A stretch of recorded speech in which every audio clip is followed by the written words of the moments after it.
በሲር ሚዜ ወይንም በመወዳት ጓደኛዬ ባሌን ተነጠኩ። ከተጋባን 1 ዓመት ሆነን። ሲበዛ የምወዳትና የማምናት ጓደኛዬ ሚዜያችን ነበረች። ከሰርጉ በኋላ ብዙ ጊዜ እየመጣች ቤታችን ታሳልፋለች። ስትጠፋ እንኳን ባለቤቴ የት ሄደች እያለ በተደጋጋሚ ይጠይቀኛል። እኔና ጓደኛዬ ሲበዛ የልብ ወዳጆች ሚስጥረኛ ጓደኛሞች ነን። ታዲያ ጓደኛዬ ከዕለት ወደ ቀን የሰውነት ቅርጿ እየተበላሸ ሁኔታዋ እያስፈራኝ መጣ። ጓደኛዬ ምን ሆነሽ ነው አልኳት።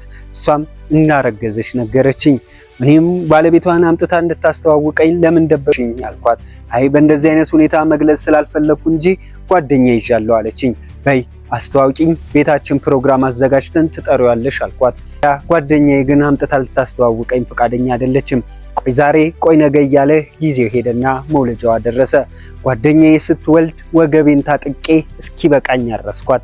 ወደ ቤት ተመልሼ ለቤቴ ስልኩን አስቀምጦ ሻወር እየወሰደ ነበርና ስልኩ ላይ ያለው ሜሴጅ ሳነብ ግን መፈጠሬን ጠላው። ባለቤቴ ምን ነው ጠፋህ? እኔና ልጄ ናፍቀንሃል የሚል ቴክስት አየው። ራሴን እንደምንም ተቆጣጠርኩና ስልኩን ቼክ ሳደርገው የገዛ ጓደኛዬ ስልክ ናት። ስሟን በሌላ ሴቭ አድርጎታል። ከዛ ሁኔታውን ማጣራት ስለነበረብኝ የውስጤን በውስጤ ይዤ እሱን መጠበቅ ጀመርኩ። ባለቤቴም ሻወር ከወሰደ በኋላ ስልኩ ላይ ያለውን ሜሴጅ ተመልክቶ ልብሱን ቀይሮ ወጣ። እኔም ባለቤቴን ኋላ መከተል ጀመርኩ። የሚያሳዝን ሁኔታ ግን ያቺ የኔ ስር ሚዜ የነበረችው ጋር እሷ ቤት ሲገባ ተመለከቱ። እኔም ተንደርድሬ ገብቼ ባለቤቴንና ጓደኛዬን እጅ ከፍንጅ ያስኳቸው። ውድ ቤተሰቦቼ ምን ትመክሩኛላችሁ?